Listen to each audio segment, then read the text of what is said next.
네, 신구약중사 두 번째 시간에 한번 시작해 보겠습니다. 이제 우리가 좀 큰 그림이 아니라 조금 나눠서 세부적으로 구약 시대 이후부터 어떤 일들이 있었는지를 설명해 드리려고 합니다. 두 번째 영상의 핵심 내용은 이제 헬라 제국이 어떻게 형성되고 또 어떻게 그 뒤에 변천되고 또 그로 말미암아서 유대인들이 독립하는 시간들이 오게 되는데요. 그 유대인의 독립국가가 어떻게 형성되는지 이런 내용들을 다루게 됩니다. 이 부분은 성경에 나오지 않는 내용이기 때문에 여러분들이 이렇게 따로 공부하지 않으면 이 시기가 어떤 일이 있었는지 왜 그것 때문에 신약 성경에 그런 내용들이 나온지를 알 수 없는 부분이 많거든요.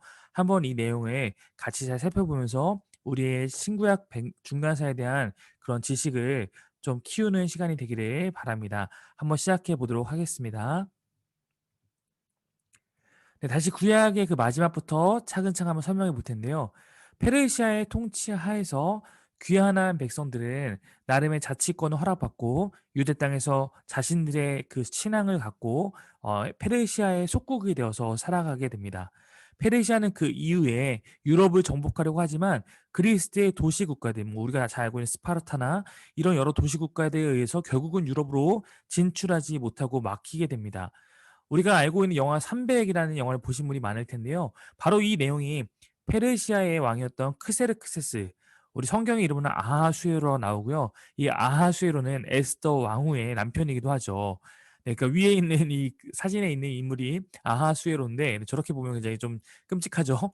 자, 이 크세르크세스가 유럽으로 진출하지만 이제 스파르타 군대 등이 이렇게 막아서는 내용을 다룬 것이 영화 300의 배경입니다. 물론 완전하게 성공하지 못하지만 여러 도시 국가들이 결국은 이 페르시아의 진출을 막아냅니다. 자, 그래서 이제 그렇게 페르시아가 이제 한번 전성기를 맞이한 다음에 그다음에 성장한 나라는 바로 이 그리스 지역 위쪽에 국가였던 도시 국가로 시작했던 마케도니아입니다. 이 마케도니아가 이제 성장해서 정복을 하면서 결국 헬라 제국이 형성되는 건데요. 헬라 제국, 그리스라고 하면 우리는 이제 알렉산더라는 대왕을 떠올리게 됩니다. 알렉산드로스라고 하는 것이 이제 원래 이름입니다. 이제 우리가 영어식으로 알렉산더라고 부르게 되는 건데요. 그의 아버지부터 이제 정복 전쟁을 활발하게 펼치지만 그는 이제 아버지가 혹시 다 정복할까 봐 오히려 그것을 노심초사했다는 후문이 있죠. 결국 알렉산더가 왕이 된 다음에 활발한 정복 전쟁을 벌여서 정말로 넓은 지역까지 통치하게 됩니다. 그래서 결국은 페르시아까지 멸망시키고, 페르시아가 이쪽에 있는 건데 바벨론이 여기 있잖아요. 훨씬 더 많은 지역, 인도 지역까지 진출하게 되는 그런 놀라운 성과를 거두게 됩니다. 그러나 그에게 있어서 가장 안타까운 사건은 이제 그가 33세의 나이로 굉장히 빠르게 젊은 나이에 죽게 되면서 이제 그의 아들이 있긴 했지만 아들이 왕위에 오를 만한 그런 나이가 안 되고 준비가 안 됐던 것이죠. 결국은 이 넓은 땅을 그의 후계자가 아니라 그의 장군들이 나눠서 통치하게 되는 것이 헬라 제국의 분열입니다. 그래서 알렉산더 부하의 장군들이 4 개의 지역으로 나눠서 이렇게 통치를 하게 되는데요. 원래 인제 마케도니아 이 헬라의 시작점인 이쪽 분홍색 지역은 카산드로스라는 이제 사람이 맡아서 다스리게 되고요. 그 옆에는 리시마코스, 이 두 나라는 사실은 신약 성경과는 그렇게 밀접하지 않습니다. 더 중요한 것은 여기 밑에 있는 프톨레마이오스, 이집트 쪽을 다스리는 이 왕조와 굉장히 넓은 지역을 다스리는 셀레우코스 혹은 셀류쿠스라고 이렇게 쓰기도 합니다. 어차피 이것은 뭐 발음이 한글로 바꾸는 거의 차이니까요. 같은 거라고 생각하시면 될 것 같습니다. 자, 이렇게 나눠지게 됩니다. 지금 이제 유대 땅이 여기 있으니까 지금 이 지도로 보면 프톨레마이오스의 영토에 있는 것이고요. 프톨레마이오스와 셀류쿠스가 그 옆에 있다 생각하시면 될 것 같습니다. 자, 그러니까 프톨레마이오스가 지배하는 지역이었으니까요. 원래는 당연히 프톨레마이오스의 지배를 받게 됩니다. 자, 이때 이제 중요한 사건이 많이 있는데요. 이 프톨레마이오스가 다스리는 이 헬라 제국, 이 이집트 쪽의 헬라 제국은요. 여기에 이제 알렉산드리아라는 도시를 건설하게 됩니다. 알렉산드리아 이름 자체가 알렉산더 대왕이었던 걸 거기서 기념하는 이름이 있는 것이죠. 자, 유대인을 이 알렉산드리아로 강제 이주시키는, 포로로 잡아가기도 하고 강제 이주시키는 일이 발생해서 유대인이 알렉산드리아에만 10만 명이 거주하게 되는 그런 일들이 이 시대에 펼쳐지게 됩니다. 자, 그러면서 나타난 일이 무엇이었냐면요. 자, 헬라 시대 최고의 산물이라고 불리는 70인형 성경입니다. 당시 본토, 즉 유대 지역에 살고 있던 유대인보다 각국에 흩어져 사는 유대인들, 디아스포라라고 하잖아요. 이런 사람들이 더 많았고, 특별히 알렉산드리아는 고대 중근동 지역의 대표적인 유대인 공동체가 형성된 곳이었습니다. 이 헬라는 헬레니즘 문화라고 해서 헬라의 문화를 굉장히 강조했고, 헬라어를 써야 했기 때문에 이 그리스가 다스리는 광대한 지역에서 언어가 통일되게 되는 거예요. 그러니까 디아스포라 유대인들은 처음에는 히브리 말에 익숙하고 이렇게 했지만 세대가 흐르면서 히브리어보다 헬라어가 익숙해지는 겁니다. 우리가 뭐 미국에서 처음 미국을 건너가 우리 한국 사람들은 재미교포들은 처음 세대는 한국말이 익숙하지만 그 다음 세대에 거기서 태어난 사람들은 영어가 더 익숙한 것처럼 그런 거 똑같죠. 이 상황에서 프톨레마이오스의 2대 왕이 프톨레마이오스 2세 필라데푸스가 후원해서 히브리어와 헬라어에 능통한 유대인 72명을 모으게 됩니다. 이걸 12지파에서 6명씩 모았다는 학설이 있는데요. 어쨌든 72명의 사람들을 알렉산드리아에 모아서 구약 성경, 히브리어로 되어 있는 구약 성경을 헬라어 성경으로 번역하게 된 거예요. 그러니까 이제 구약에 있는 이 성경의 경전을 이제 이 시대에 헬라어로 번역하게 되면서 헬라어를 알고 있는 모든 사람이 읽을 수 있는 거예요. 그러니까 히브리어 성경은 많이 못 읽지만 헬라어 성경은 그리스 제국의 어떤 영향을 알았던 모든 사람들이 헬라어를 알기 때문에 헬라어 성경은 그렇게 읽을 수 있는 성경이 된 것이죠. 72명이 번역했다 그래서 이것을 72인역 이럴 수 없으니까 LXX 헬라어로 70이라는 숫자잖아요. 70인역, 70인이 번역한 성경이다 이렇게 부르게 됩니다. 이것이 구약을 헬라어로 번역한 성경으로서 매우 중요한 그런 사건으로 발생하게 되는 것입니다. 자, 다시 정치 얘기로 돌아가 보면요. 이제 유대 지역은 프톨레마이오스와 셀류쿠스 왕조의 경계선에 있기 때문에 원래는 프톨레마이오스가 다스렸는데 여기는 그냥 온화한 정책을 펴서 유대교를 인정했던 거예요. 그러나 셀류쿠스가 이제 지배를 나중에 셀류쿠스가 하게 되면서 셀류쿠스가 영토도 확장하면서 프톨레마이오스를 쫓아내고 셀류쿠스가 유대를 다스리면서 이제 변화가 일어나기 시작한 건데요. 이제 당시에 셀류쿠스가 이렇게 막 정복을 하고 있었는데 한편 이탈리아의 도시에서 시작해서 도시국가에 시작한 이 로마라는 국가가 굉장히 오랫동안 천천히 커나가게 되는 거죠. 결국은 셀류쿠스와 로마가 딱 만나게 되는데 BC 190년에 전쟁을 벌였는데 로마가 승리하게 된 것입니다. 이 전쟁의 배상금으로 로마는 셀류쿠스에게 엄청난 돈을 요구하게 됩니다. 그러니까 이 배상금을 갚을 때까지 보증인으로 셀류쿠스의 왕자인 안티오코스 4세를 로마에 잡아가는 것입니다. 셀류쿠스 당시 왕이었던 안티오코스 3세는 이 전쟁의 배상금을 마련하기 위해서 자신들 속국 중에 하나인 유대인들을 엄청나게 착취하는 겁니다. 왜냐하면 돈을 마련해야 되니까요. 그래서 이렇게 이제 갚아가게 되고요. 그 후 전쟁 볼모였던 안티오코스 4세가 돌아와서 셀류쿠스를 다스리게 됩니다. 그가 로마에 잡혀 있는 동안에 로마의 문화, 헬레니즘 문화죠. 그리스 문화를 이어받았으니까 그 로마의 문화와 제도에 심취해서 그는 셀류쿠스 전 지역을 헬레니즘화 시키는 것에 몰두하게 됩니다. 자, 그러면서 부딪힘이 생기는 거예요. 자, 안티오코스 4세 에피파네스는 이전의 통치와 달리 유대교 신앙을 인정하지 않으려고 하는 겁니다. 무슨 우리가 다스리는 땅에 유대교야, 우리 다 헬라 문화로 가야 돼. 그래서 유대인 사이에서도 이 시기에는 이제 헬라화 이것이 요즘의 대세다라고 이제 개혁을 주장하는 헬라화를 주장하는 세력과 전통 유대교를 보수하는 그 집단 사이에 다툼이 일어납니다. 우리 신약에 뭐 야손에 대해서 나오기도 하는데요. 야손이 바로 그 헬라화를 주장했던 세력 가운데 주동자였던 거예요. 자, 더 나아가서 안티오코스 4세 에피파네스는 유대인을 유대인이라고 부르지 마.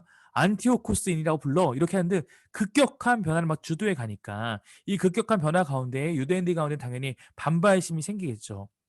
여기에 반발한 유대인들을 하시딤이라고 부릅니다. 하시딤은 경건한 자들이라는 뜻으로 반대 운동을 벌이는 거예요. 우리는 우리 전통을 지켜야 된다. 이런 이제 움직임이 하시딤입니다.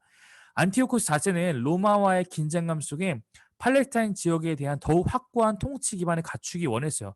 로마가 자꾸 자신들 땅을 침략해 들어오니까 이제 그 부분에 대해서 이제 팔레스타인 지역에 대해서 자신들 통치를 더욱더 확고하게 하기 원한 것이죠. 그러면서 더욱 강하게 유대 지역의 헬라어를 추진하게 됩니다.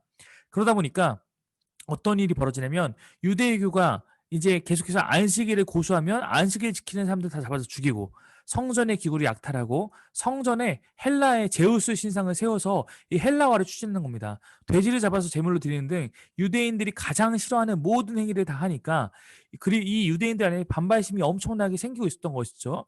특히 유대 지역에는 유대인을 감시하는 감독관을 두고 유대인들이 이 통치 잘 따르나 아닌 안 하나 이렇게 통치하고 감독하고 이렇게 했던 것입니다.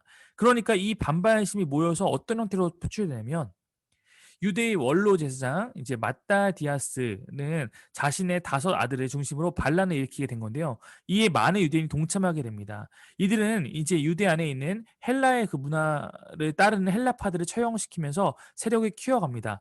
처음에는 이 사람이 워낙 이제 보수적이고 율법에 충실한 사람들이니까 안식일에는 전투를 하지 않고 예배만 드리는 거예요. 그러니까 자꾸 주변에 있는 국가들이 안식일에는 쟤는 싸우지 않아. 그리고 안식일에 예배할 때 쳐들어와서 다 죽여버리는 겁니다.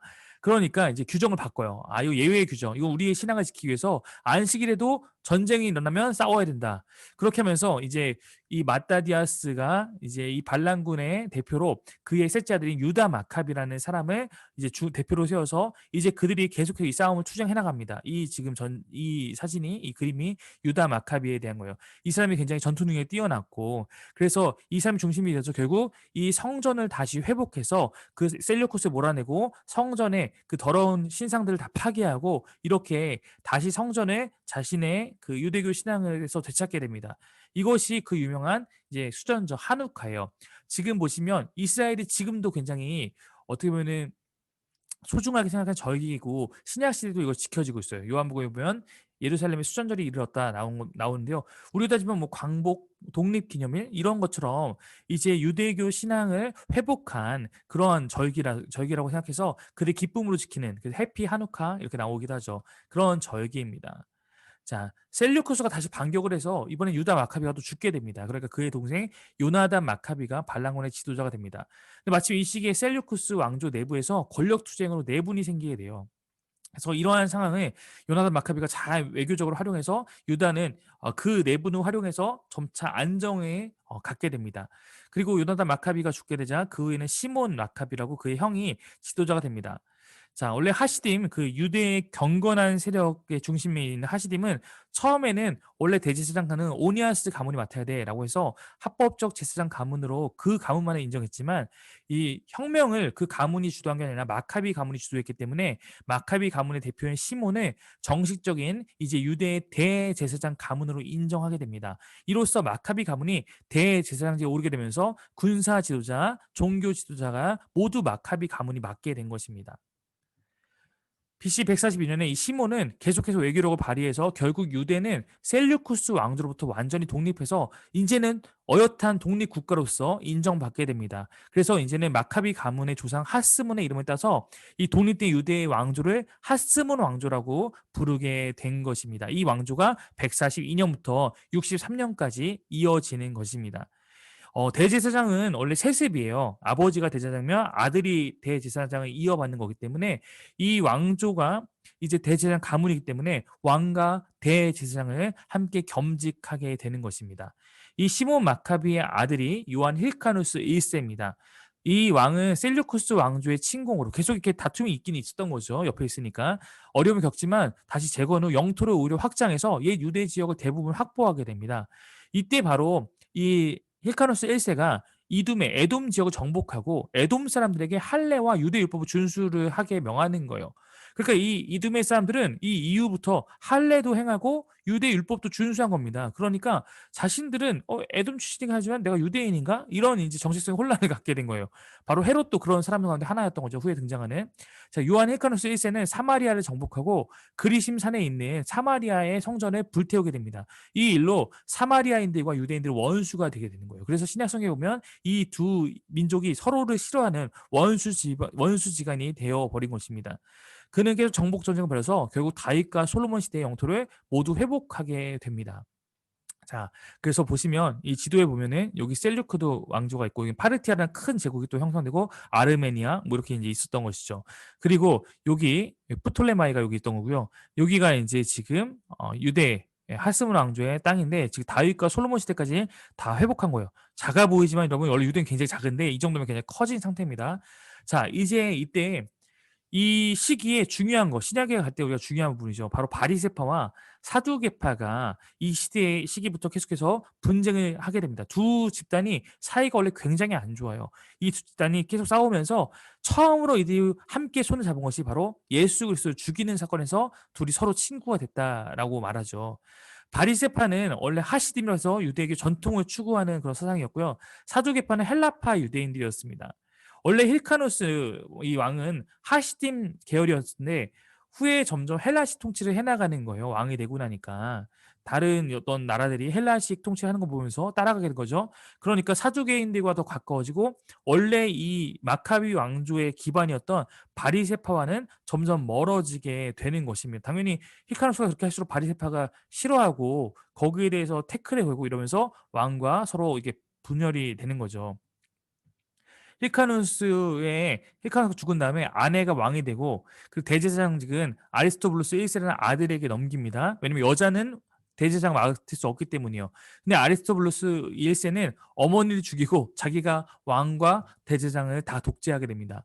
그러면서 이 시기에 더욱 많은 영토를 확장하게 돼요. 아리스토블루스 1세도 아버지처럼 헬라식 통치를 했고 마카비 투쟁에 함께했던 사람들, 즉 이들은 이제 바리새파와 가깝기 때문에 그들의 지지를 얻지는 못합니다. 아리스토블루스 1세가 죽은 다음에 그의 동생인 알렉산더 얀네우스가 이제 이어받게 되는데요.